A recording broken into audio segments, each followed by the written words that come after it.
look at it and say, well, hang on, we're paying tax as taxpayers. I'm paying tax in one area for the parish, and I'm paying tax obviously to the government in another. So surely, if the government are saying they're going to support our schools, we should be forcing the government and lobbying those people to say, keep your promise. You've said that you're going to do this. It's either that or we're having to bail them out, and that means the government then failed. Because that's what I'm hearing here. I'm hearing we're saying the government has failed as an authority on supplying schools, our local schools, and we'll be saying that to the council. Richard, Pat, is it on the same subject? It just to say that we have disadvantaged children here. I think we do what we can as soon as possible. Yes, and I appreciate that, but you see where you're going. You're saying that your government failed. I do, Richard. But we've just Hugh has just pointed out to all of us, and we're speaking again about the same thing over and over. He has pointed out he can try and get some money from somewhere, and because these children are waiting for them. Okay, but these children could also benefit from another way of spending this money. I don't disagree that the money could go to the school, but what we're saying on the Labour side is they could use it in a different way. Well, they're asking to use it in that way. The teachers and the heads of schools. Well, it'd be interesting to hear what Pat's meeting comes across. Okay, well, we'll wait to hear what Pat said. Yes, thank you very much for that. Madam Chairman, so would it be helpful? Yes, the town council's had no formal request by the schools about this yet. Would it be prudent then to wait until the next GMC meeting at the beginning of February to see what has formally been asked for? We don't know how much and what for, so that members can make more of an informed decision at a later date with some more facts. And could you look into that with some money from wherever you just I mean, what we need to do is, see, at the moment, we're unsure as to how many more invoices are going to be coming in from the schools for school swimming money initiatives. Correct. We have to deplete that budget with using it in another way if some of that money still needs to be spent. Yeah. We don't know what each individual school did with regards to the swimming. Some may have stopped altogether, some may have carried on in the months they were allowed to carry on. So we need okay, specific. I'll ask that question tomorrow. I'll ask the question tomorrow about the swimming as well. Thank you very much, Pat. Yes, that'll be great. So if we defer it to the February meeting and look at it again, some more information. Yeah. Thank you. The next one is the use of the council budget to purchase computers for town councillors. So this is listed here as a generalised item. It does result from an individual request, but it's best for the committee to decide principles which are applicable to all councillors rather than just one or two. So we have a sensible way of dealing with requests like this. So at the moment, a member has come to the authority to ask whether the town council could fund, in addition to the councillor's allowance, purchase of IT equipment. In particular, I think a laptop was mentioned. Yes. Has anybody got? I have something to say, but has anybody got anything to say first? Jeremy. Yeah, I mean, obviously we're in a situation where councillors are reliant on IT equipment to be able to sort of fulfil the role to a far greater degree than was it was previously the case. However, I have difficulties with the idea that we would sort of have effectively a budget heading specifically to provide IT equipment to councillors, which is why I'm disappointed we didn't have the independent remuneration panel, because in my view, the correct way to do this is to pay councillors an allowance that enables them to undertake their role, and that allowance should include an IT component. I think that is the most elegant and transparent way to do it. Otherwise, it sort of just looks like the council's buying laptops for councillors, and that is not going to go down well at the moment. Obviously, we haven't had the independent remuneration panel. We haven't reviewed the annual allowance. So, it seems to me that we may need to discuss a sort of temporary arrangement for the sort of current and next budgetary year, but moving forward, the principle should be that councillors are paid an allowance that covers necessities for the role, rather than, because if you start with laptops, then you come to other things and other things. This needs to be wrapped up in a proper allowance for the role. Thank you very much, Jeremy. Well, does anybody first let anybody else want to speak? Anybody, other members? Do you want to say anything? Pat? Well, just me really. I don't think that we can just pick out one member and because we're going down the wrong road there. I think it needs to be something that all councillors get, and I think then if it is through the independent remuneration panel, then that's how we should do it. But definitely, I don't think that in this instance, we should be awarding money just for one person, because we don't know what people's circumstances are. We've all got different circumstances. Okay, I think I agree also, Jeremy. I've asked for this a few years ago about having a tablet or a laptop or something that was awarded to the town councillors for their work. We do have a £300 allowance. We could take something, it's not very much, but we can put it towards something. But I agree we should look at an independent route. I agree with that. We should have our tools to do our work. The committee has year on year looked at the members' allowances issue. We have. Based on comparables with other authorities, not just other neighbouring authorities, but other like-sized authorities. Some councils have provided tablets for all of their members, but I see the argument is very strong, which Councillor Newmark has said, that if you're going to introduce it, it's best if it's applicable to everybody rather than one or two people. So it's across the board. Okay, so we've been in comparison to other authorities. There are very many who members don't receive any allowance whatsoever, and in some cases it's just a mayoral allowance. Yeah. I agree. I think an independent remuneration panel would be the best way of coming up with a fair and sensible way of refunding councillors for their expenses, because the other big one, of course, that comes up time and time again is the travel costs, and the fact that some members are travelling an awful lot, and the petrol costs of that, simply don't. The £300 doesn't go anywhere near to meeting the travel costs of town councillors. So we'll push again, and yes, if I could have some member support in trying to elicit a response from the borough council, I think that would be extremely helpful. But okay, thank you. My chaser letters have fallen on deaf ears. Thank you, Hugh. Okay, Prabhakar, you wanted to say something? Yeah, just a matter of free speech.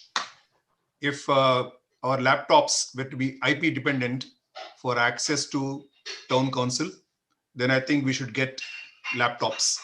But if the work of the councillor can be done on any laptop, any desktop, laptop, I don't think our town councillor should get laptop, because I don't think the public will like it one bit.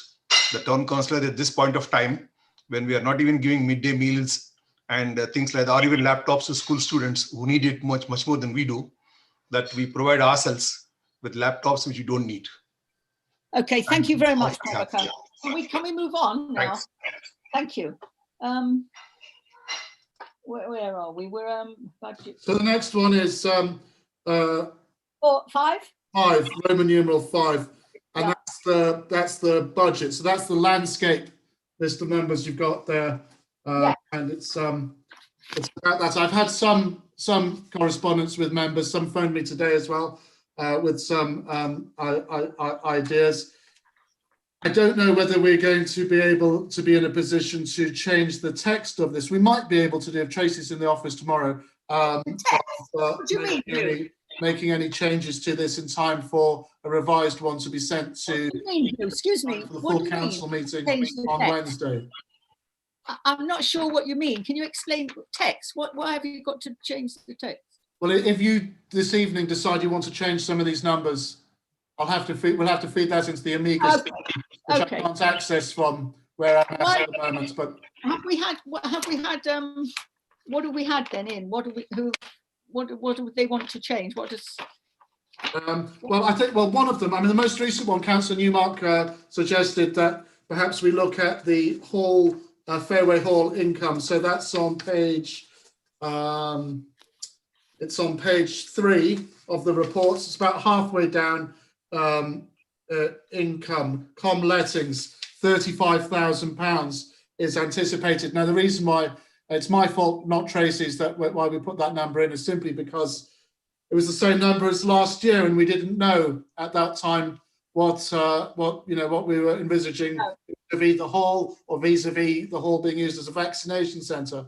So actually, it's been suggested that that's probably quite an optimistic estimate of what income may be for next year, and perhaps we ought to reduce that amount by, I'd say, perhaps even £10,000 maybe.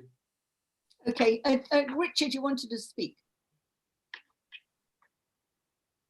Can't hear you. Right, now you can. There you go. Sorry about that, Madam Chair. Yeah, I muted myself so you can hear me rustling my papers.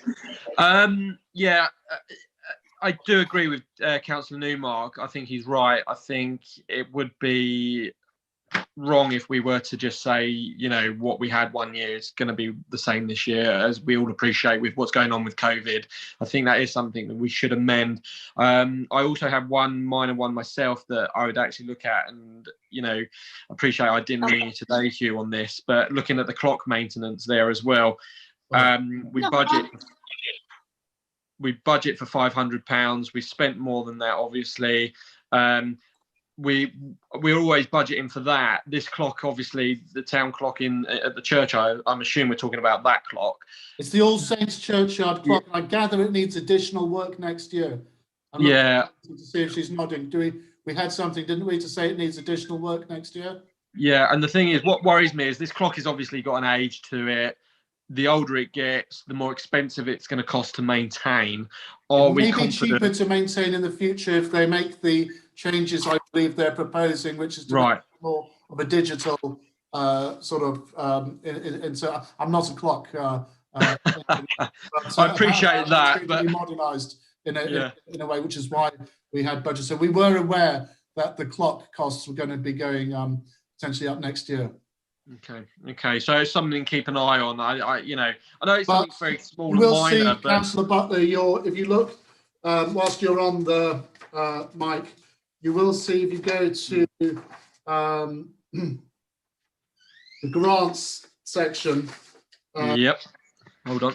I've changed that 4166 to football marketing at your request. I think that's what you were referring to. 4166. Yeah, that's the one. So rather than having it as a budgeted grant or a community grant, which was this year, which they applied for, that's a separate heading called football marketing. Again, I'm still not. If I can, through you, Madam Chair, I'm still not happy with the budgeted of this football marketing. We gave them over £100,000 for a football stadium. I still don't understand why we are having to advertise when we're spending £60,000 on a magazine that we shove through everyone's door. We're a town council. I do appreciate the Bournemouth Football Club, and I support them in that sense. That's great, but they are a business. We don't do this with any other business. We don't advertise with any other business. I'm not comfortable with this £1,600 when we've already given them over £100,000 for a new stand. And that is why that money was removed for 1 year. 1 year. That's wrong. I'm sorry. I do not agree with this money being budgeted. And in fact, I'd rather that money be budgeted for our clock, which everyone in the town can use and people coming through our town can use. Okay, thank you, Richard. Anybody else want to, Jeremy? Yeah, if I could just come in on the football points, and just I had another, I think, 3 very minor points just to flag. If I'll do it all in one go, if that's okay, Chair, I'll be brief. On the football, I don't think it reflects exactly what we had agreed previously. What we'd agreed previously was to take the 1,600 that's been paid over the past few years and set that up as a general marketing budget. And then on an annual basis, we could have a business discussion, if you like, as to whether or not the whole of that money should be allocated to the football club, or if there were other marketing imperatives. The way it's been reflected here, it looks like a decision's been taken that all of that will automatically go to the football club, which is just it's kind of a sham. We've just changed the name of a grant to football marketing. That's not what we agreed. We agreed that money would go into a marketing pot, and the marketing pot could be discussed and spent each year. It might be that we decide to spend all of that on the football club, but it might not. It might be there are other more effective ways to do the marketing. So my understanding is that's not quite correct. If I just run through the other points that I had very briefly, I just wanted to know what the position was in terms of salaries given the public sector pay freeze that was announced. And my understanding is that we're only allowed to increase the salaries of the very lowest paid workers. I just wanted to make sure that we're compliant. Obviously, if there's a way that we can increase everybody's salary and remain compliant at the same time, that would be even better. But I just want to make sure that we're not out of kilter on that one. And sort of finally, on the question of community grants, I just wondered that in the current climate, with sort of many community groups in dire straits because of the COVID situation, is that figure enough? I have.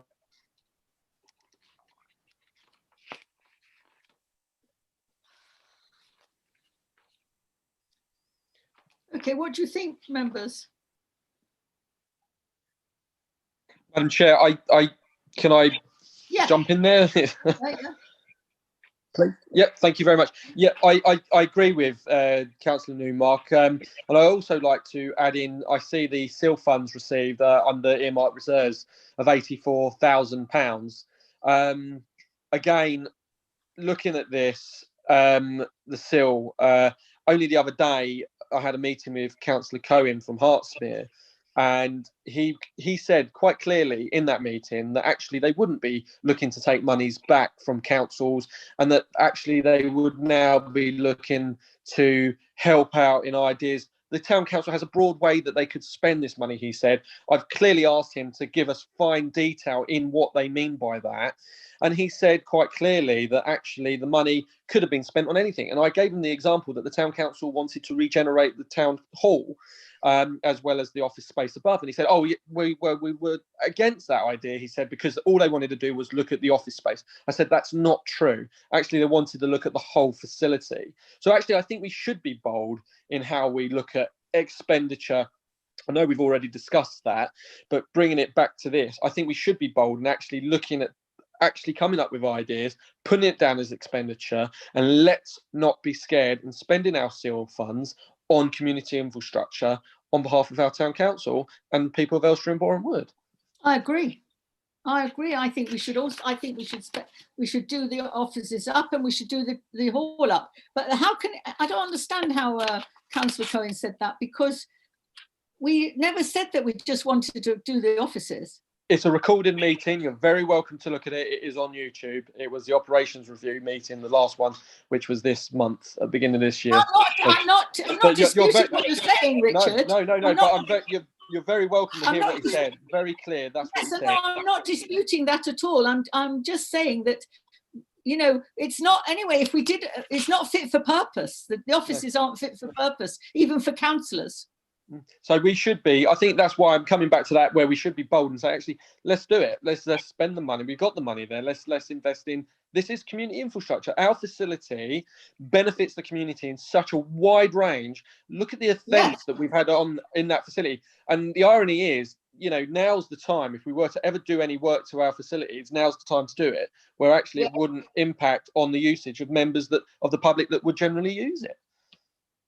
Yeah, I think we should. I mean, I'm all for that, for for the town council to be improved in every way, because it's not fit for purpose, I don't think, anyway. Anyway, so anybody else want to speak on that? Simon. A question for Richard, actually. When Richard spoke to Harvey Cohen regarding the upgrading of Farrow Hall, did he actually state that we need the money in order to bring the town council up to modern building standards to enable disabled people to be able to access the offices and all the facilities within Fairway Hall? I'll be truthful with you, Simon. I didn't actually mention that. I just mentioned that as an example that actually this was something we wanted to spend the money on, was to invest in our community facility. So that would come under that remit anyway. But as I say, it's a recorded meeting. You can see what I said to him directly and what his response was. But he was quite clear in saying actually they have no intention of clawing back money, and it would be very difficult for them to do that anyway, I think. So we would actually be using SIL money in what it is meant for, which is community infrastructure. Our facility is infrastructure. And I think we should be bold enough and say, actually, let's invest in something that's going to benefit the community. Richard, sorry, Simon, carry on. I was about to say, by investing SIL money in allowing the democratic process to carry on, to enable anybody, regardless of their disability or, you know, to stand and be elected as a town councillor, in my mind, is the first thing we should be worried about. And I think that that should be top of our agenda, is making Fairway Hall compliant with modern building legislation to allow anybody in our community to stand and become councillor and able to attend meetings in a dignified manner. Thank you, Simon. Let's Richard, do it. Richard, can I ask you something? When was that? It's, I know you say it's on YouTube. When did that meeting take place? I believe I haven't got my heart diary. I think it's the 5th. I think it was the 5th of January. Oh, it's only recent. Because absolutely. Okay. Because I was going to say to you, maybe when these type of meetings are, you know, you're meeting with them, and this is what's said, you need to bring it back to the town council, which you have. I think the thing is, Madam Chair, I'm doing a review on this at the moment, and I have been in discussions with you as our town clerk and also the clerk over at Radlett, and it's interesting the ideas that are coming forward, and also listening to other borough members. So I actually look forward to hearing people's comments and concerns at the moment, because I really want this review to have a big impact in how we as an authority look at SIL. I think it's a really important review I'm doing at the moment with members. Thank you very much. That's very good. Thank you, Richard. Pat. We've been dealing with SIL under environment and planning, and I think we're due a meeting very soon with our colleagues in Hertsmere Borough Council. We have had 2 meetings in the past, separately with planning and also with Andrew Stevenson, who is the SIL officer. So I'm sure that Clive will be able to set one up with us quite soon, so that we can look at what SIL we have. And we've always been waiting to ensure that what we've spent our money on it would be allowed, because they keep changing what they say we can spend our money on. So it would be interesting now. We've got lots of ideas, and we'll bring them forward to the next EMP meeting in February, and maybe by that time Clive can have set up a meeting. Could I ask, Madam Chair, if I can respond to Pat there, if I could ask to have the details for that meeting and be invited to come along to that, because I'd like to participate in that meeting actually, and it'll be interesting to hear what their reactions would be, knowing that I'd be there in the room as well, actually, after doing this review, and actually talking to officers at Hertsmere. It's been a very interesting review so far, and it will be interesting. So thank you. Okay, thank you, Richard. Clive, did you hear that? Yes, I heard all that. I've made a note. I'll contact Andrew and see what we can set up. Okay, thank you very much. There's some unfinished business on this. Richard's gone. Sorry. No, I'm here. Sorry. Before you move on, so there's some 6 points to address that's arisen from discussion. So the first, with the hall income, would you like to reduce that by £10,000? I'd like to propose we reduce it by £15,000. We're going to be in lockdown through to the end of March. We're going to be in restrictions after that. And I would almost be inclined to half it, but I think we've got to recognise that we will be trying to use it where possible. Are members broadly happy with that? Then I'm in favour. Agreed. We'll try and get Yeah, it. agreed. We'll try and get it through in time for the Agreed. Well, it may be difficult to get it in time for the papers for Wednesday because you've already had hard copies of those. But we'll see whether Tracy can put the figures from this evening's meeting into Amiga, which is our finance package tomorrow. I can't do. That's one of the only items of software I can't access from where I'm working now. Hugh, if it's easier, I think it would be quite reasonable just to produce an amendment sheet or an update sheet. Yeah, we can do that. I can do that. I can do that. The next one is the football marketing. So first of all, it's not my job to say members said this or didn't say that at a previous meeting, but my understanding was I don't remember it being agreed quite as both Councillors Butler and Newmark had set out about what was going to be happening with that as an agreement. But it's certainly not the case that as it's written here in the grants, that money would automatically be paid over. That's never the case with any of the grants. It requires GM, even the budgeted grants to Better or to somebody else that we used to give it to First Impressions. That always had to be agreed by a majority of members at GMC before that money was automatically, or it was never automatically transferred. Would it be helpful then to take the money out of the grants code, which is the 401 code altogether, and put it in another one for perhaps to do with administration earlier on, and that way it would take away that assumption that it was a grant that is going to be given. Otherwise, it's very difficult. I mean, there's a lot of discussion about it, but at the end of the day, Tracy and I need to know what numbers we're putting into which columns, and so you have to give us a clear instruction as to how that happens. Okay, well, that's better, Hugh. To take 4166 out of the 401 code and put it into an earlier code of administration 104. That I think would deal with the issue, and then any money spent would have to be agreed, but it wouldn't be it would take away, I suppose, the presumption of the football club that they would automatically receive the money, because they would see that we haven't budgeted as a grant. That deals with it. Agreed. That's fine. Yes, agreed with that. Okay, so take to 104. The next one's to do with the salaries. Actually, as it happens, I have to be careful not to reveal confidential information through our live on YouTube as well. We wouldn't be affected anyway by the proposals in the sense that there are no increases which would contravene the rules set out about the freeze.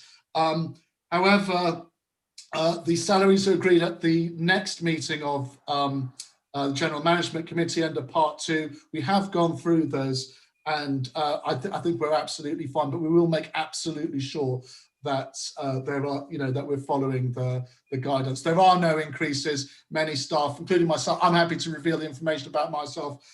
We haven't had an increase for a couple of years because we've hit the top of the NJC scale. The scale itself may, of course, change, but there are no increments. Staff are either pegged to a point if they're not on the NJC scale, or those staff that are on the NJC scale, they've not gone up any points because there's no points for them to go up on their contract. They've hit their glass ceiling. So that's the salaries. The community grants, not enough. So last year, or this year, we put £20,000 into the £10,000 pot to supplement it from the school swimming. So for next year, Tracy and I had put down £10,000. Now there's been a call from Councillor Newmark to increase that sum. So if that's the case, what number do you, I'm asking for practical numbers here. What number do you want us to put in that column? I'm proposing that we, based on this year's experience, set it on a one-off, not to create a precedent for the future, but that we set it at £20,000 because we know, we all know the need is there. We're all being approached by groups that are finding it difficult. And I think it's one of our primary functions as a town council to support groups that are doing great things out there in the community. The members. Okay, member. Madam Chair, if I may, obviously with some of the amendments that we're making here and that, we do need to look at the precept. And obviously I can see that we're looking at the precept to try and keep it as, well, as a zero increase, but we will be making the council more into deficit. Thank you, Richard. It's also true that some of the grants that you want to spend next year could actually be funded from SIL. But I've told you, as mentioned at your review meeting, Councillor Butler, that we should be wary of having this sort of parallel grants procedure where we're using a community grants budget and SIL, because SIL was never set up to be a parallel grants process. I know it has been used that at this authority and at the Borough Council as well. They spent money on play equipment and so on. And you can understand why that's happened. Absolutely. I think the thing is, Hugh, what I'm concerned about is we'll keep dipping into reserves.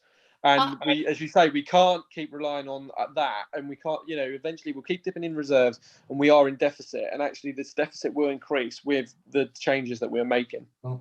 This is a budget. You don't have to spend the money. It's not. It's a budget. It's a reflection of what you think you're going to be spending. I actually don't think we should increase it to 20,000. I think we've gone some years, Jeremy, that we've not spent the whole grant. So I don't really agree that we should increase it to £20,000 personally. So leave it for now. If that's the view. I feel we should leave it because as you know, all of you, we don't always spend all the grants. This will be signed off on Wednesday, but okay, if that's the view. What about we compromise this at 15 so that we can say as an authority we've made provision under the difficult circumstances. We obviously, if we don't spend it all, we don't spend it all. But I really think we need to send a message to those local groups. Jeremy. So if we don't spend it at 10,000, why would we need to put £5,000 on that? Because I think that next year we will want and need to spend around 15,000. Or at least more than 10,000, because the need is there. I mean, these groups are all taking on additional work. They're all operating under very difficult circumstances, and I don't want to find ourselves where we receive a flurry of grant requests and we have to make really difficult and invidious choices. I think we can.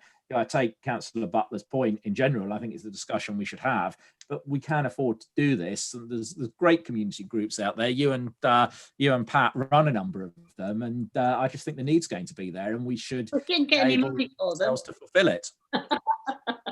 Thank you, Jeremy. Pat, you wanted to say something. You had your I did.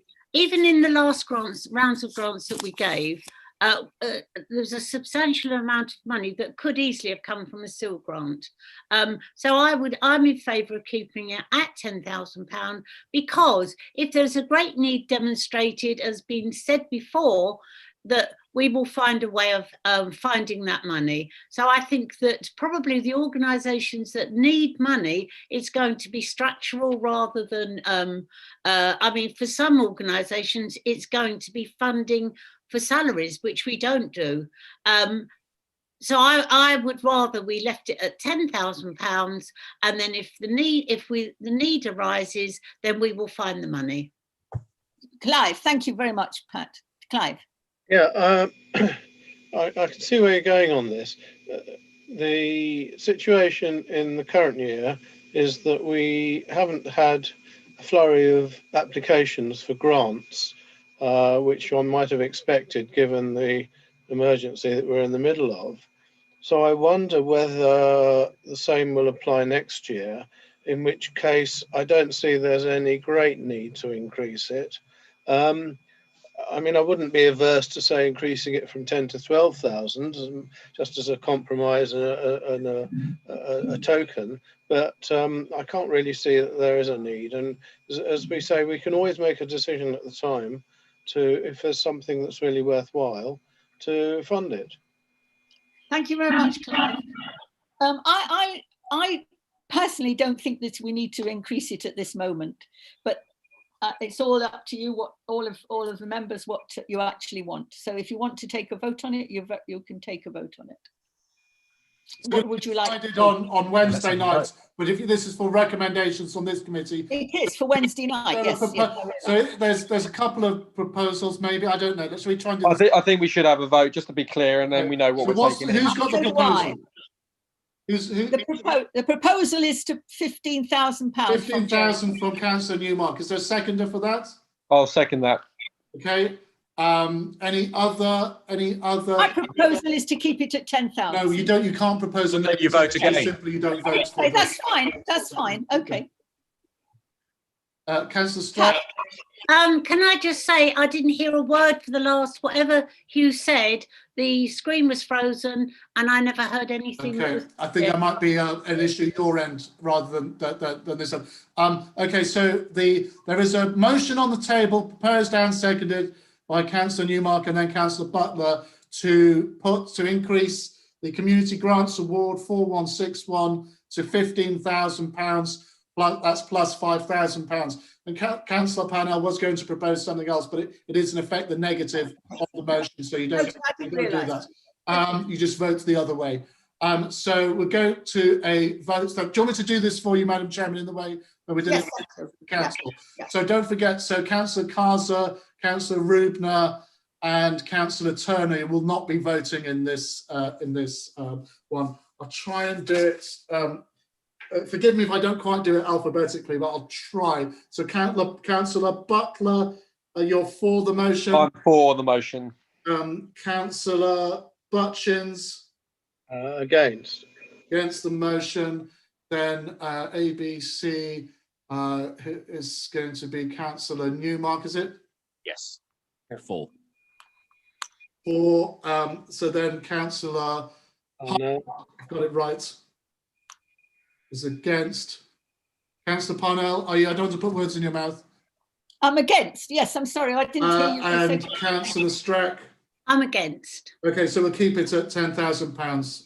So that's For the time being, yes.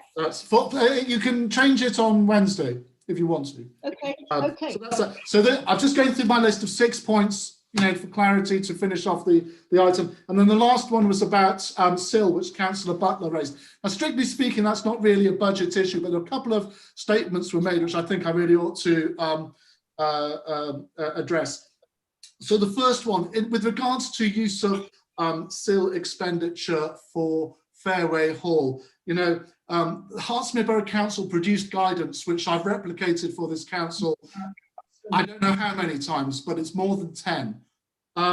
That clearly states that improvements to building works for council buildings would not be included in SIL expenditure.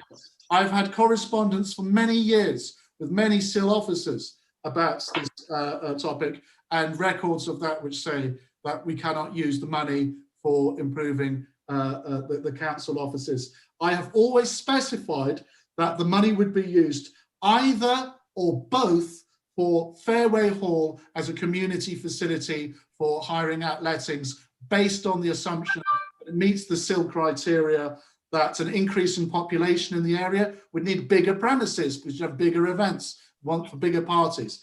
Similarly, with regards to the office side of things, the argument has been because there's an increase in residents, there's a need for increased infrastructure in terms of administration within the town council to deal with that. So we've gone for an either or both ploy of saying if we can't get one or both, we'll see if we get one or the other.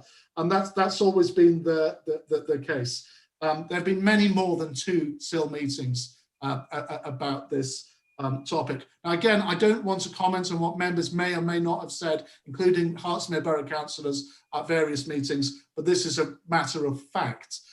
If we can get clarity on this, at the SIL review meeting we had, which Councillor Butler chaired just before Christmas, one of the recommendations from that was that Hertsmere Borough Council revisit the guidance it's produced for parish and town councils, which it has been asked to do for many years, in order to clarify some of these issues about that. For whether, it could be academic to say, oh, so-and-so wouldn't claw the money back.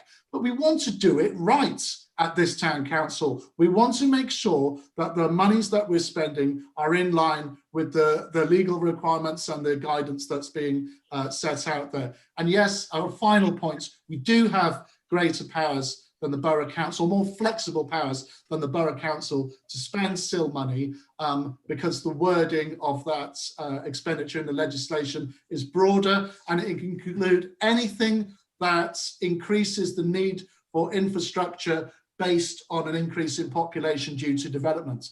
And that will include revenue expenditure, which the Borough Council is not able or doesn't seem able to expend money on.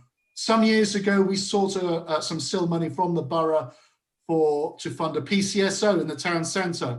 And the response was, no, we can't do that because it's revenue expenditure, but you as a town council can. So that was one piece of positive guidance that we got from that. So yes, salaries can potentially be included in SIL expenditure. But just on a final point, I'll just say to you, we're probably better, if you are serious about extending Fairway Hall and the offices, that a loan, unfortunately the Public Works Loan Board doesn't exist anymore, but probably a loan might be a better way of looking into some of this, because the amount of money we have is about £250,000 is not going to be sufficient based on architects' costs we've had thus far on the predictions for extending the hall in the way that you've asked in the past. Yeah, can I just come in there, Madam Chair, please? Yes, you can. Just to add to that, and Hugh's right in a lot of what he said. And you know, the reality is, we are Elstree and Bournemouth Town Council. We've always said this. We are not going to be dictated to by Hertsmere Borough Council. And I know I sit on both authorities, but I'm a town councillor tonight, and we are not going to be dictated to and be told how to do something when it is our money, it is allocated to us, it is our 15% top slice. It's quite clear what was said to us, and I will be putting those recommendations through for exactly what Hugh just said, for clearer guidance and an updated sheet so that we know exactly what we can and can't do. However, this was made clear on the 5th, and as I say, you can go and look at it. It is our money. It is up to us how we spend it. We have a real remit of what we can do, and I still stand by it. We shouldn't be bold enough to go out there and spend it. And if we have to put some money of our own town council money in to do certain parts of the office repairs, so be it. But the majority of the whole is community asset. How many meetings and public groups use the office facilities during the daytime?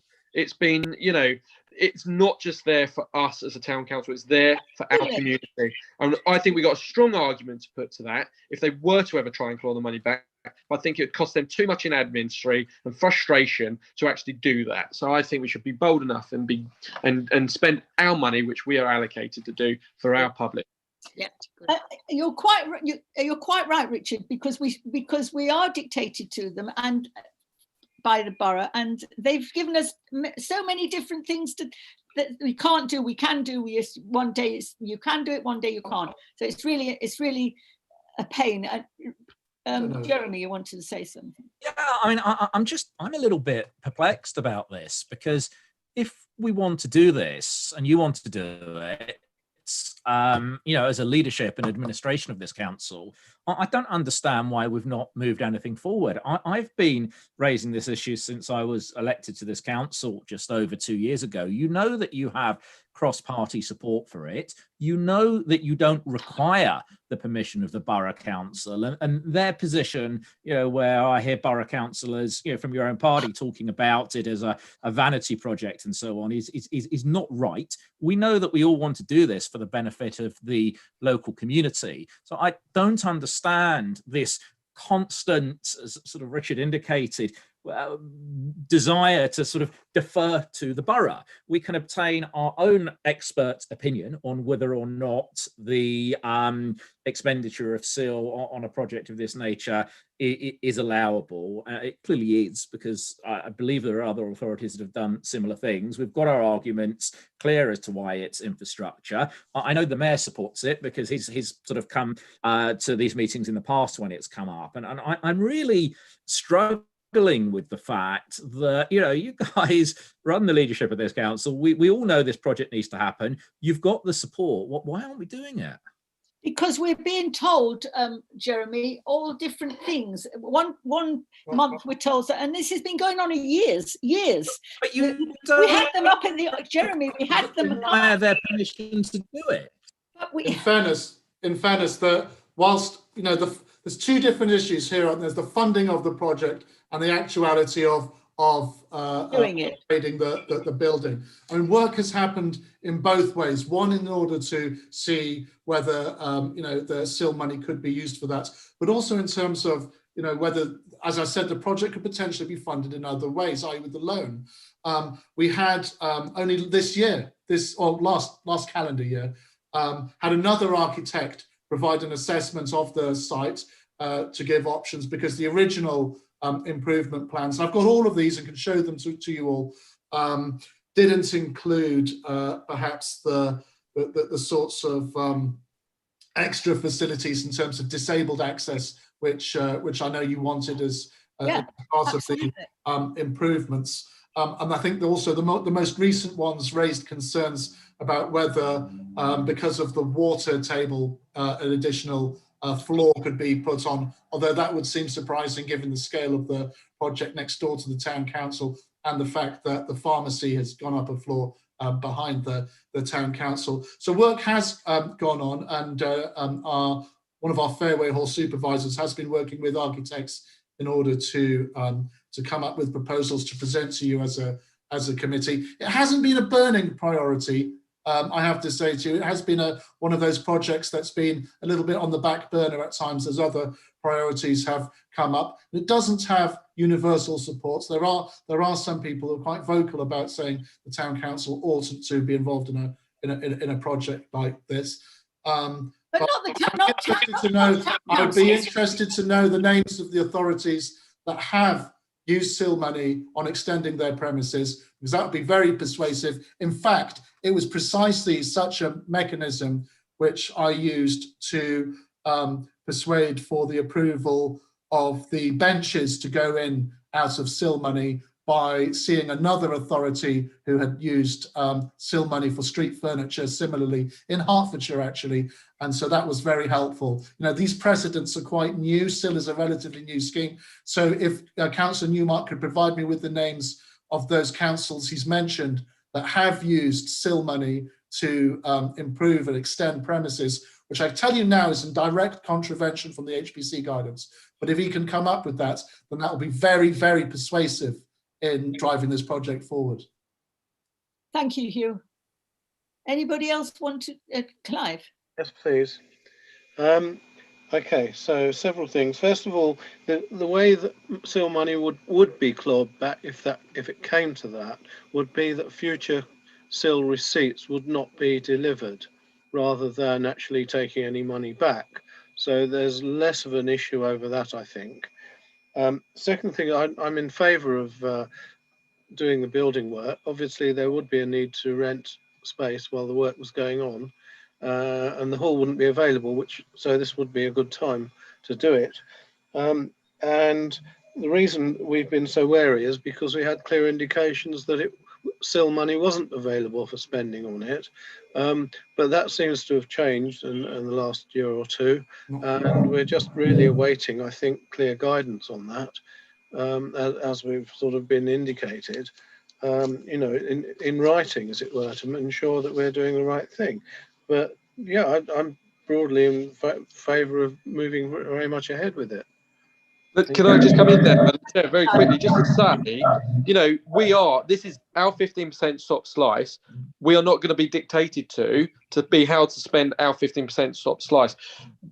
This is for us to spend. We have a large remit to spend, and we have a very strong argument, like Simon quite rightly said, to put in disabled access for people to be able to attend public meetings, which are democratic.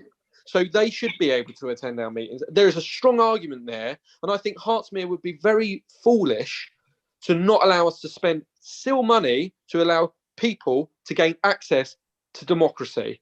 Well, Richard, you're doing a review. Then it will be in that review. Don't you worry. Okay, Madam Chairman, as I've said previously, officers need clear instructions from these meetings. Correct. We've Yeah, discussed I agree. about this. It's all very well to say, why hasn't this happened? Why, you know, we've got to go with what's written in black and white in the minutes. Would it be then a recommendation to us to present to GMC new plans for extending the offices based on architects' drawings, and how much money would you be willing for us to spend on that? Because I think it's probably going to be a couple of £1,000s. Sorry, Chair. I don't agree that that's the right way forward. I think that you know, we've got wonderful staff in the town council office, but they're not property experts. They've got day jobs. This needs to be looked at with proper focus. Architects need to be given briefs that emerge from strategic discussions between councillors and property people. I think this is just too much to throw on to Hugh and Tracy and everybody's workload. It needs serious thought, and I think we should establish a very small subgroup, maybe sort of 2 or 3 people of the GMC that can go away, look at this in the whole as a project, look at what we might need to invest in terms of architects, property developers, look at options like, do we want some flats on a top floor for temporary accommodation, or to develop an income stream for the town council in the future? There are big issues at stake here, and I think this isn't just about spending a few £1,000s getting an architect to sort of rejig sort of doorways and entrances and so on. Let's have a small group, do some blue sky thinking, and get this moving. Jeremy, I appreciate what you've just said, but we also don't think it's just one of those small things that has to be done. We realise that it's not just, you're not just building a shed. You know, I take a little bit of offence at you saying that, because we've done things the correct way, and to have an architect, I agree we need more people to look at it who knows about building and so forth. But we in the past, before you became a town councillor, did not just put it on give it to anybody to look at. We did the right thing and get an architect to see if it was possible at the beginning. Sandra, I think you misunderstood me. I need to just finish, please, Jeremy, because at first we wanted to build out to where the car parks are, but then we said we want to build up. And if we can't build up, that is ridiculous, with a 12-storey block of flats at the side of us and 3 or 4 stories at the back of us. So we've not done this willy-nilly and not thought about it, believe me. Sandra, I think you've misunderstood me. Just so I'm clear, I wasn't criticising at all anything that you've done in the past. I'm saying that moving forward, there's no point in you bringing an architect's report back to this meeting. I'm saying that as councillors, we should sit down, work out what the brief should be for that architect, work out what the parameters should be, and ensure that the report is constructed to that brief within those parameters after we've had the strategic discussion. It's not fair on Hugh and our staff to effectively ask them to sort of guess what councillors may feel is the scope of this project. All I'm saying is let's have a very small group, go away, come up with some options, and then architects can be briefed and present to the whole committee. I mean, that's the way that these things get done. But I'm not being critical of what's happening there. Okay, thank you, Simon. So I think that having a building subcommittee is probably a good idea, but I would have thought it should be under the auspices of the EMP committee, not GMC, given it's a development item. Yes, yeah. Oh yeah, of course it has. It's got to be under this. Anybody else want to say anything? Yeah, Madam Chair, if I can, I think if you are to have a committee, you know, I hear what Councillor Newmark's saying. I agree with what he's saying, but obviously we should have an officer to say how they would like to use a facility. Exactly. I think it would be good to have, you know, the 2 group leaders. You know, I'm not dissing the people on EMP, but some members on there are new still to this authority, and some of us have been with this authority rather a longer time and have seen how this facility has changed and been used over the years that they've been there. So Yeah, I think it's got to come from The brief GLC. that the previous architects had when they came up with, it wasn't the aliens that produced the brief for those architects. It was you, councillors, sitting in committee who came up with the brief, saying what you wanted. And it was in effect, whilst there was no subcommittee at the time, it was done through the full general management committee with cross-party members, and it's took place over subsequent years. It was then put on hold, and members, you decided, actually, no, we don't want to pursue this right at the moment for various reasons, including until we know more about SIL, because there were questions about funding it and whether it was in need. And in fact, there were some other pressing matters that were happening at those times, which prevented the project progressing. I know Councillor Newmark's not criticising what's happened in the past, but I'm just saying we need to be clear about what you're agreeing and recommending here. And I do also worry that with regards to subgroups, please, we need to have at some point a line in the sand about forming a subgroup and a subgroup and a subgroup. We can't. Where you should only be forming subgroups if the work that you want to do can't be done in the committees that And it can be done, Hugh. It can be done. I think I'd be welcome you to draw up your list of requirements and recommendations and with the experts. And I appreciate the sentiment that Councillor Newmark says, it's unfair to put upon us a task of that magnitude. And yeah, I'm not an expert in building design, but at the same time, Councillor Butler's right that at the end of the day, it would be the staff utilising the facilities, and they should really have quite a bit of say into how the design of the building is. And some serious thought needs to be given to the contingency plan for whilst this work is taking place, as to how that will affect the administration of the town council as well, and what plans we would put in place to either relocate or provide services in other ways. Because I'm not saying that the disruption is sufficient not to do the project. Nobody would benefit more from better offices than I would. Hugh, I need to. But we need to. But these are the sorts of factors that need to be fed into the decision-making process for a project of this type. I agree. The thing is, Hugh, we didn't put it on the back burner because we wanted to. We put it on the back burner because we didn't know if we could spend that money, because we've never been given the correct information, if you like. It wouldn't have been enough even back then. We've always wanted it. We've always wanted to do the town council, to make it bigger, to make it more suitable for disabled, for more fit for purpose for residents. And not only wouldn't have been enough money even if you were allowed to do it. The council at one point was thinking that the Rowley Lane developments may be taking place, in which case that would have potentially produced a lot of SIL income for the town council, and was considering whether a project of that size might release sufficient funds to the whole of a redevelopment project. But as I said, there's other ways. I think we should look at this in two different ways, and one shouldn't necessarily be contingent on the other. Yes, keep pressing the borough council to find out whether we can use SIL money for building developments. I tell you now that the guidance says no, and the correspondence I've had says no. Exactly. I think whether that's true or not is not a matter for me to comment. Okay. I'm telling you it's a fact. The second issue is whether the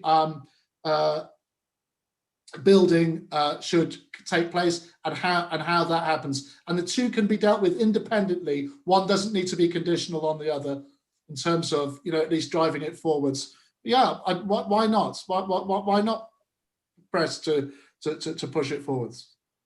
Can I say something, please? Clive. For about 10 minutes. First of all. Oh, I'm sorry about that, Clive. First of all, Jeremy, can I ask, have you seen the original plans that were drawn up? No. Okay, I would suggest perhaps you do try and manage to have a look at those. I think they're electronic, aren't they, Hugh? I'm pretty sure I did have them electronic at one point, but either way, I can assure you I'm very good at keeping documentation. I can pass that on to Councillor Newmark. It would be good to see the brief the architect was given as well. Can they? Yeah. Yes, happy to do that. That's the original one, but also perhaps I haven't had yet in writing what the latest architect, the different architect, has commented. The one that said that he doesn't believe we can build up. But I think something in writing from them would be helpful. That would be interesting. What I wanted to say mainly, though, was that the process. None of us here, none of the council or staff are experts on property, so we need the brains of property experts. Now, I don't see that being done so much in committee. I know, for instance, I could ask my sister to have a look at it. She's an architect, and her partner's an architect. Either one of them could have a look, or both of them, and I'm sure they wouldn't charge us just for a quick look to come up with some suggestions. But I know we have an issue. We can't really build onto the car park because different ownership on the land. Although whether we might actually be able to get permission from the owner of the land, I don't know. That's to build up to the boundary, though. You can I get need to interrupt you now, Clive. I need to interject here. I'm really sorry, because we've just gone over what you're saying, and we know that we can't build on the car park because there's the water tank somewhere there, and it wouldn't take me. But we can build up. I think if you don't mind, I think we need to just say that we're going to get together and we're going to start this project again. Rich, I feel that Richard, you have to get something in black and white for us if you're so sure. I'm confident that the reality is they would be foolish to stop us from allowing the general public. Foolish, Richard. We need it in black and white. Well, as I say, this is our top slice, Madam Chair. We are allowed to spend it on what we feel is community infrastructure. We still need something from the borough in black and white. That this is. You can shake your head, but we've had this problem for all these years. I will be putting these recommendations down through my review, and I will do my damnedest to get something in black and white to support this fully. This is community infrastructure, and I want to be able to see disabled people gain access to democracy. That's very well said, Richard. You can fly the flag. Thank you very much, Richard. And thank you, Clive. I'm really sorry, but we've discussed so much that we're going round in circles a little bit, and I think we need to bring it to an end. Bit of a chicken and egg situation, to my mind. Yeah, we need to bring it to an end. Expert help. Sorry? We can't come up with the ideas without expert help and guidance. But which is why I said, how much money do you want to spend on getting that experts help? You need to. How much it takes, Hugh?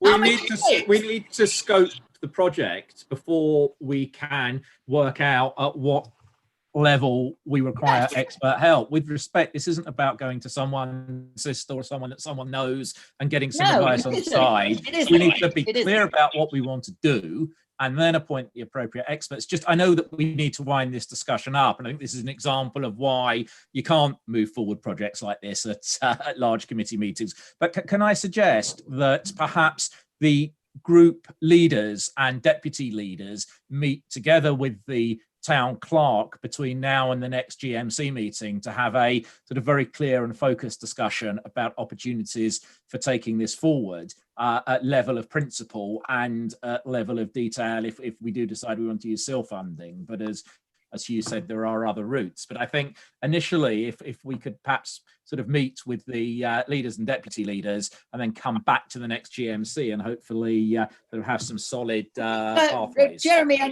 you need to have a look at what we have, the plans, what we actually looked at first when we were doing this. We have put forward ideas, and you need to also have a look at those. We've not just left it in the air for you to get an architect and just say, just have a look at it. What can we do? We had plans and we had ideas all those years ago. Planning regulations have changed. You're very welcome. How do you feel, Pat? And well, I think we do need to meet separately from this, because I don't think this is we've got so much on the agenda now that we need to move on with our agenda. I'm asking you how you feel. I feel that we should, leader of each group and deputy with the clerk, that we look at what. That's fine. We know what we're looking at, Pat. Pat, you just need to agree for me that that's Agree. what you're going to do. Okay, thank you. Now, Hugh, do you want to say anything else? Yes, but I won't. The next item is number 6, regarding the amendments to the precept demand. Well, in effect, you've already agreed to the budget there, so that's really for you to know. Now, what I will say is that the national average of precept increase this year was 4%, which is one of the lowest amounts ever. So, you know, really, I think the feeling was to keep it at 0% for next year, primarily because of COVID, but recognising that can't continue ad infinitum, and the council needs to be able to wash its own face financially and not slipping into general reserves year on year. Actually, with the budget we've got of nearly £500,000, a 1 or 2% variance on our precept is neither here nor there. As I've said to you at other times, if you really want to make significant changes, then it's to do it through savings, through not spending on certain budget items. But there you go. That's there for you there. So I think that concludes item 5, Chairman. Thank you very much. Excuse me, hang on, Madam Chair, regarding the precepts, I would like to know how much we would be actually pulling down from general reserves to budget this. Well, I can't work out the figures that but subject to the figures that you've just changed now. If you look at the last page of the budget report, it shows you that's what so the amounts predicted is £39,000 expenditure over income, isn't it? Yeah. All right, about 30, yeah. £39,000.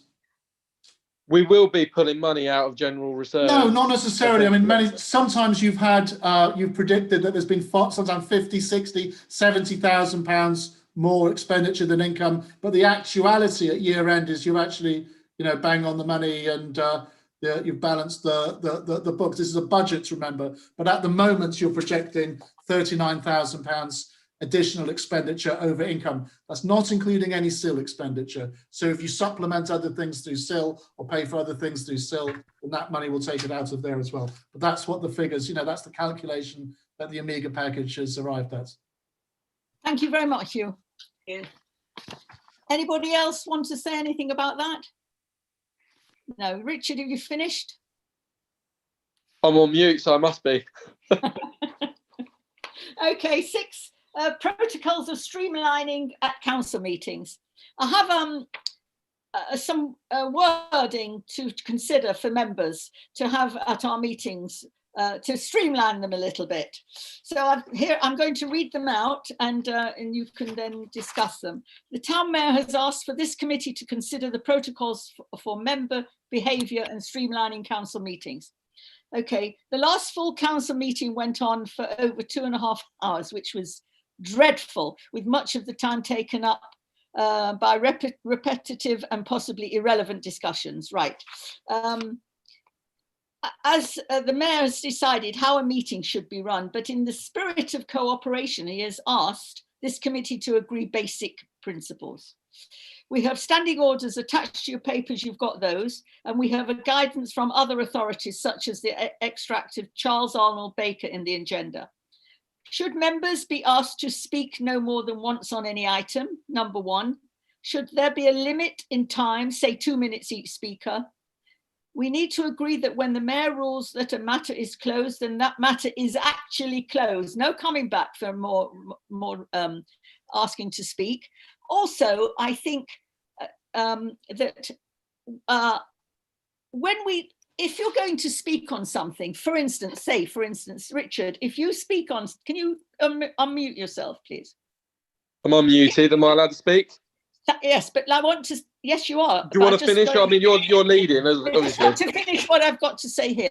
For instance, Richard, if you said something and about what we're discussing, and the next councillor wants to speak, it has to be something that they want to say, not repeat what you've just said, because that's what used to happen at the borough, and it used to be so painful. if you've got something different to say, please say it. But when we go on for nearly 3 hours at a last meeting, is something we can't tolerate. I'm sorry. Well, Madam Chairman, if I may, firstly, I would have appreciated this document or the wordings that you've just given the two. Well, I've only just done it. I appreciate that, but hang on, you should have at least written this. It seems like it's just come off the hoof tonight, to be honest. You should have done this, sent this to members, so we actually had a chance to read what you're asking. I also would say, actually, it's down to the chairman, i.e. the mayor, to chair the meeting. Like you're chairing this meeting tonight. We've just had the sealed discussion that we've just had. You could have cut that much shorter, but you allowed us to speak. It's down to the chair of each meeting, i.e. the mayor at the last council meeting could have clearly ruled that discussion was over. I personally feel that members should be entitled to come back, because otherwise it then stops debate. This council has always had meetings that have gone on at times. At the end of the day, we get a salary to sit there at £300 a year. Okay, it's only £300, some people might argue, but actually we are there to debate and try and get a solution for the members that we represent of the public. I don't know how other people would like to come into this, but I'm mute. Okay, I'm just going to ask them now, Richard, unless you want to chair this meeting. I'm going to just ask people if whoever members want to speak. Simon. Thank you, Chair. So, yes, first of all, in answer to Richard, this is item number 6 on the agenda, and the agenda came about a week ago. So you did have plenty of notice to see that this is going to be debated today. I don't think that Councillor Parnell sort of did this on the hoof. It's there, item number 6 on the agenda. But moving on. I didn't have the statement, Simon. That's unfair. The statement's in there. It's on the agenda. No, the statement is not what she just wrote. So moving on from there. So the reason why I asked for this is, you know, I'd like us to have council meetings which allow for democratic debate. I mean, I'm first and foremost a Democrat, as everybody knows, and I've always given people as much time as needed to air their views and to speak. But on the other hand, there's a limit to everything.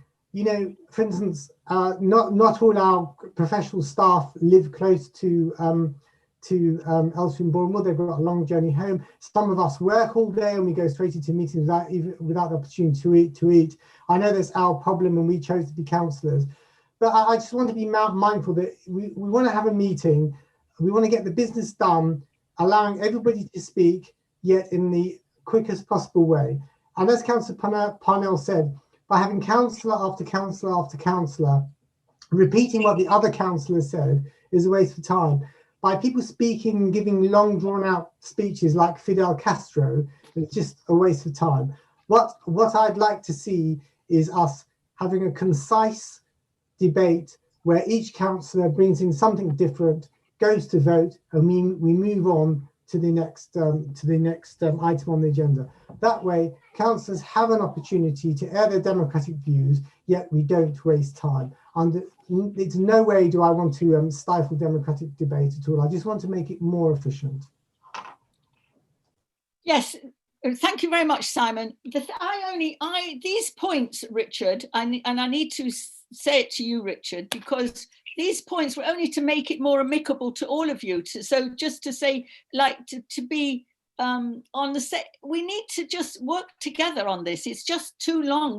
We say the same thing, councillor after councillor, and you can make what you have to say in a shorter sentence. You don't have, I know you like to elaborate, which is fantastic, and it's great to hear. I love to hear all the different debates. But we can do it in a shorter way than we're doing it. I think it's far too long that we spend in these meetings. Jeremy. Thank you, Sandra. I completely sympathise and empathise with what you are trying to achieve here. I think that clearly our meetings could be more effective and more efficient. I agree with you that the last meeting of full council was certainly not the council at its best. In my view, part of the reason for that is that the way you make meetings efficient is by doing the work and the preparation in advance. And I mean, primarily in the case of full council, the political preparation and the bureaucratic preparation. I think it's notable that we did not have a GMC before the last full council meeting. It was cancelled. And I think there should have then been a discussion around if the preparation working through the issues for full council happens, then we should have considered perhaps postponing that meeting of full council itself, because clearly things got onto the agenda and were on the agenda at our last meeting that were half cooked and had not been discussed and scrutinized properly by this forum that has sort of more time and space to do so. I think that, also when I talk about doing business in advance, I mean that there has to be discussion properly between the various groups and the officers. You'll recall that we had 2 items on the agenda last time where there had been some discussions between the groups in advance, and the goalposts appeared to shift. And actually, it was the leader of the council who, on both of those items, came to the meeting and said, "Well, we're going to do it like this because this was what we agreed at our group meeting last night. Can we please move to a vote?" Well, that doesn't work. That's not democratic, and that is obviously going to cause a reaction. I think that there are clearly positive changes that could be made to the standing orders along the lines that you're suggesting, in terms of time limits, in terms of mayor being able to close debates and so on. But I think that you're really talking about a review of standing orders. We can't do that on the hoof. We do review the standing orders every year, normally in quite a rush. We push them through. I think that perhaps we need to use the next opportunity that the standing orders come up before this committee to do a proper review, perhaps with some expert guidance and advice from outside, and bring well thought through changes towards the end of this municipal year that could come into effect neatly and elegantly at the first annual council meeting. I think that's the right way to deal with procedural changes and standing orders. But that my own view is that if we actually really want to make the meetings more efficient, we all need to look at the way we prepare for them. Okay, thank you, Jeremy. What do you mean? I need to challenge you on outside. We need to get some outside advice. So what do you mean outside advice? What is your point in outside advice? We have our clerk who has been doing this, and he does it as well as we want it to be done. I think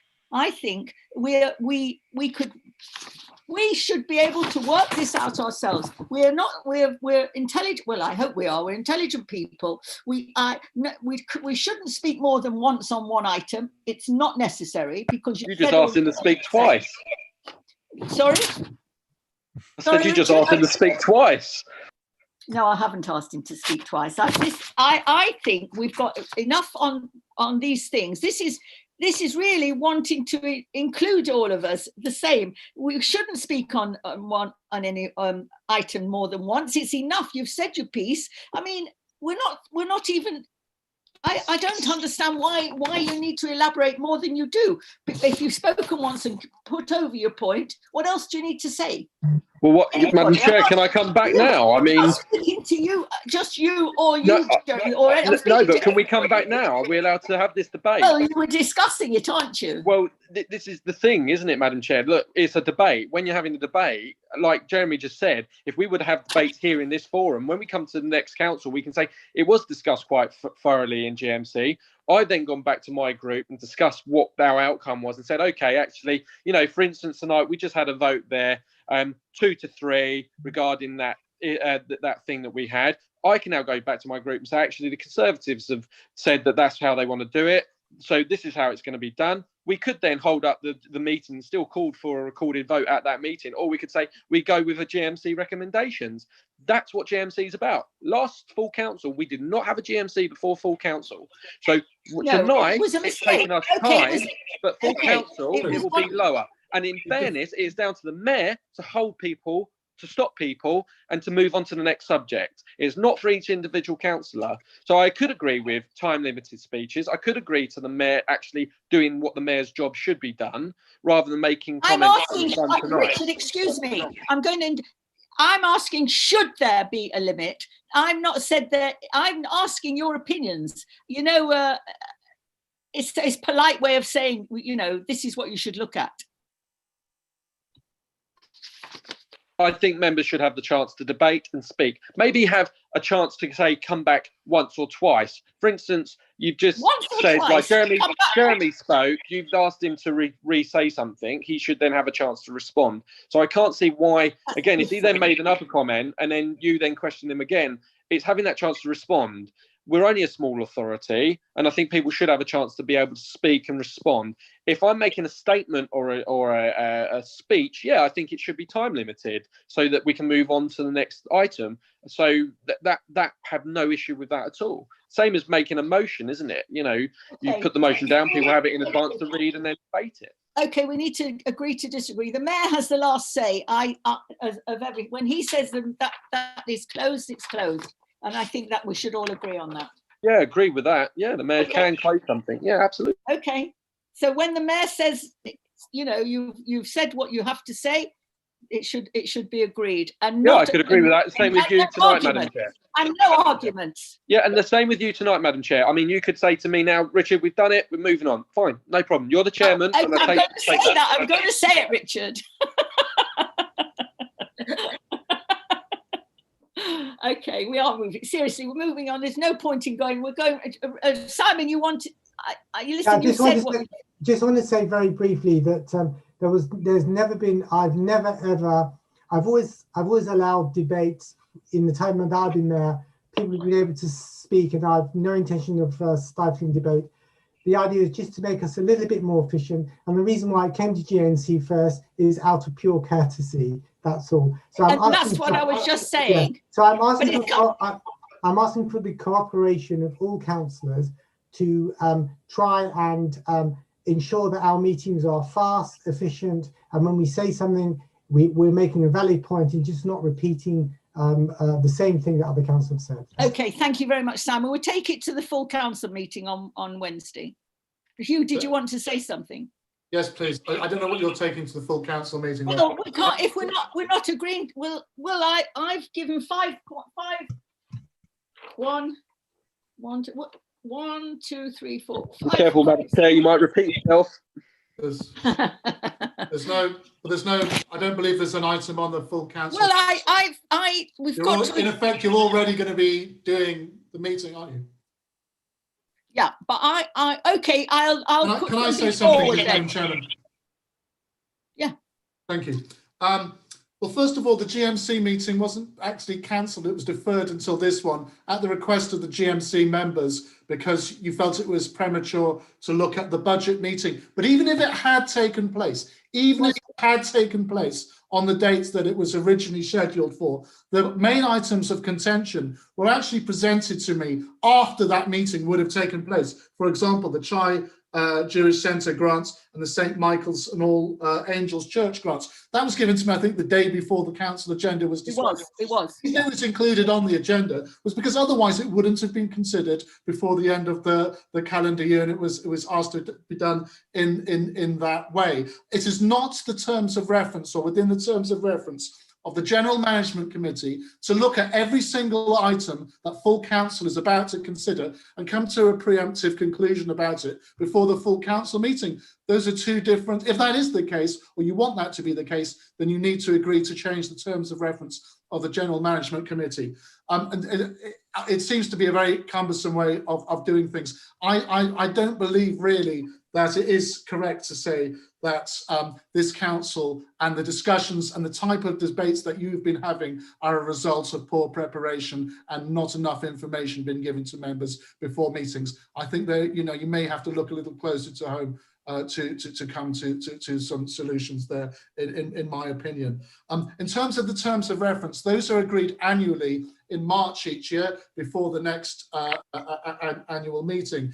If you want to look at them in a different way, that's entirely within your gift to do so. In terms of getting out, again, outside help, we talked a lot about getting outside help and outside people to look at things. Actually, our terms of reference, I wish to remind members, for a start, number one, are based on the model terms of reference which have been produced by the National Association of Local Councils. And in our assessment of them by the people who assessed us for quality status, were deemed to be not just good, but absolutely excellent in the way that they are drafted. So really, if you look again at the wording that's in your papers before you this evening, when it says from Charles Arnold Baker, it says, in all but the largest local councils, these rules seem unduly restrictive. So that the intention is really, as Councillor Butler said, to allow for free debate. But because this authority is struggling with its meetings and the length of its meetings and the types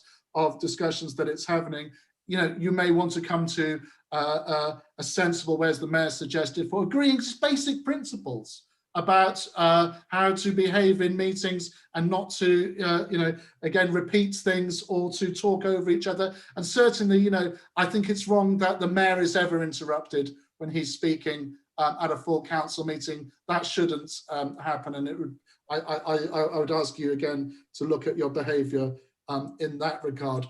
But, you know, what I have done for you is not seek to lead you or to give you my opinion, but to give you, well, number one, the item in black and white, which was requested to me by the town mayor. So I've done that. Secondly, I've given you the standing orders so you can see what the current rules are. And thirdly, I've given you this extract from Charles Arnold Baker, which sets out his view on that. And he is deemed to be the #1 authority on local council administration. So, you know, it's again, it's up to you how to do things. I don't think it's entirely fair to say that it's poor preparation that has it's not fair. in which our council meetings have been conducted for, you know, the past few years. No, So to be clear, I didn't say it was poor preparation. I said it was lack of preparation. The reality that the GMC does provide the time and space to get into issues and potentially reach compromises and resolutions before full council.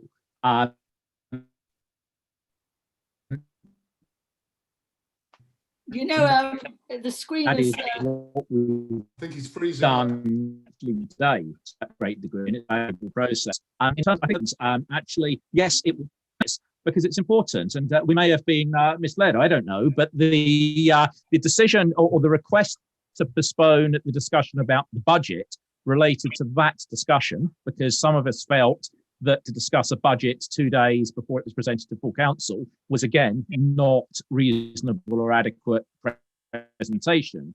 But we were told the reason that the GMC meeting had been cancelled was entirely different and was due to somebody's personal circumstances. That was why we were told the GMC had been cancelled. In terms of the, postponed. And in terms of the issue around the High Centre, we actually received an email from the clerk, which included a suggestion or an intimation that this could be dealt with by a special or extraordinary meeting. Yeah. Then when some of us sort of responded that would be a good idea, we were sort of hectored and asked where that idea had come from, as if we had simply come up with it.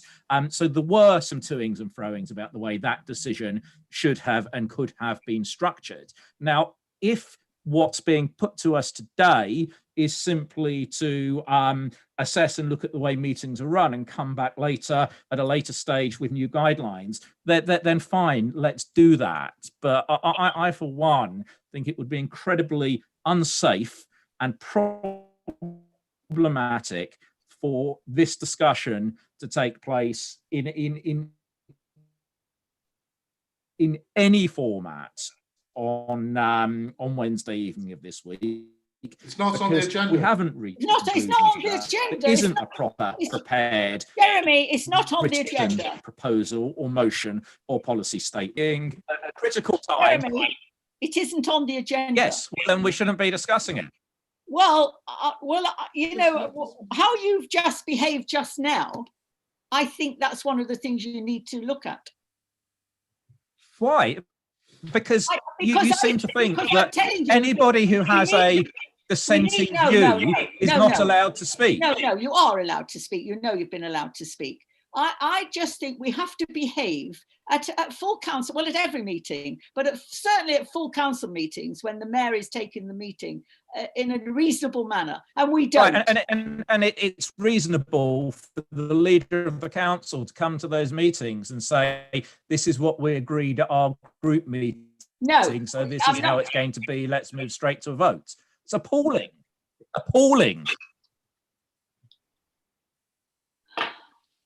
Jeremy, we could. I think I have to tell you. Then, if you think that is appalling, I think some of the things that have gone on in council meetings is appalling from how you've behaved. I think we need to finish this discussion now, because all I'm asking is for the mayor to be listened to at full council meetings. For me, at these meetings, I feel I can control it. I control meetings as best I can when people are reasonable. But some people are not reasonable, and they need to the floor for I don't know, 10, 15 minutes, and that's not reasonable. I think we've done what you've asked us to do, Simon. You know, I just think people now have got to realize that we need to behave ourselves in the correct manner, because other people do listen to it. They come on YouTube or whatever they look at it in, and they see how badly we behave, and that's really not very good. Madam Chair, can I just ask one final question? So there are no changes to be made, just confirm that. I'm just asking you, as members to do the right thing. Okay, thank you. Thank you. Thank you, everyone. Hugh, do you need to say anything? Only to, no, there'll be no record, there's no action. There's no recommendation. I'm just saying, number 7 is Fairway Hall building. Yeah.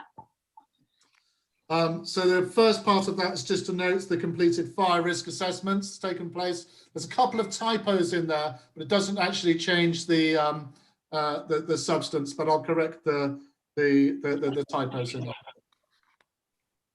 Can I just say thank you for taking the time to get this document together? Thank you. It's actually thanks to the Fairway Hall supervisor, Neil Robinson, did some work in putting that together as well. But it keeps us covered, and it makes sure that we're behaving as a responsible authority ought to. Well, please pass these thanks on to us, Hugh, because it's a good document. During COVID times. The next item is a progress report and options for enhancing Fairway Hall. So here it is on the agenda, actually. It's actually on the agenda, so we haven't forgotten about it. No, we haven't. Enhancing Fairway Hall officers, and to consider any further actions regarding COVID-19 safety. I'll tell you that unfortunately, the roof of Fairway Hall has been leaking somewhat, and we have received 3 independent quotes for repairing it, the cheapest of which is just above £2,000. So I'm going to be discussing that a little bit further with the hall supervisor, but it may be that we have to do some, well, £2,000 worth of improvement works on a leaking roof to Fairway Hall, which will only make matters worse if we don't deal with it sooner rather than later. Also, unfortunately, I have to say there's been some gapping in the new floor that's been put down.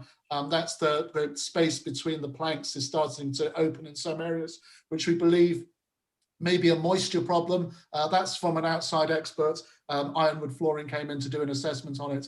So we may need to do some work there as well. And ideally, it's probably not a bad idea if we introduce moisture sensors into Fairway Hall so we can measure the moisture levels. We need to keep those down as far as we can, because it will damage a very expensive and lovely floor. It's a beautiful floor. It's just a shame it's not being used. So at the moment, we believe we're fully compliant with our COVID regulations.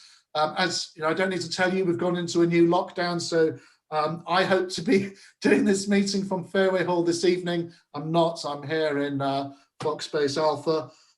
So yeah, what can I say? We've carried out all of our COVID health and safety assessments and our risk assessments, and happy to say that we believe we're fully compliant.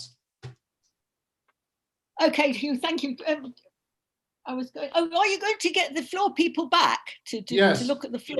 Oh, okay. They've been recently this week, last week. Right? Okay, thank you very much. Thank you, Hugh.